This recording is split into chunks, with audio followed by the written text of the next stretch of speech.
We are working toward a vision of a North Carolina where every child has the opportunity to reach their full potential. NC Child uses community engagement, research, and direct advocacy to push forward issues that can make lives better for our kids. North Carolina is actually tied worst in early childhood education access and affordability. It costs more to send a child to preschool than it does for tuition at UNC Chapel Hill. Suicide is the leading cause of death for children ages 10 to 14. Over 40% of our children are not reading at grade level in the 3rd grade in our state, and over 15% of our kids are going hungry.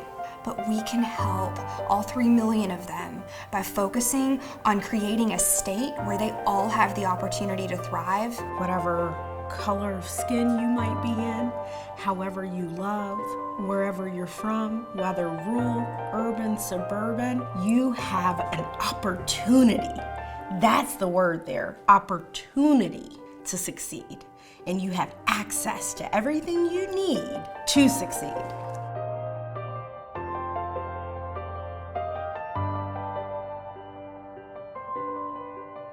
NC Child uses public policy as the vehicle to improve the lives of children. A really good example would be the work that we've done in recent years on children's exposure to lead.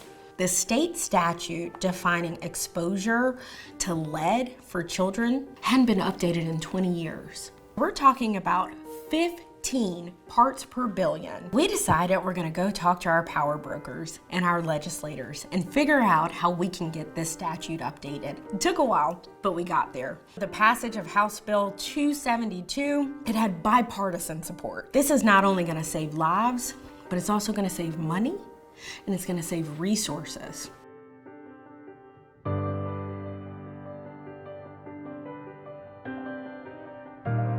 Between 2016 and 2020, the number of kids suffering from anxiety or depression in North Carolina increased by about 50%, which was more than double the percentage increase that we saw at the national level.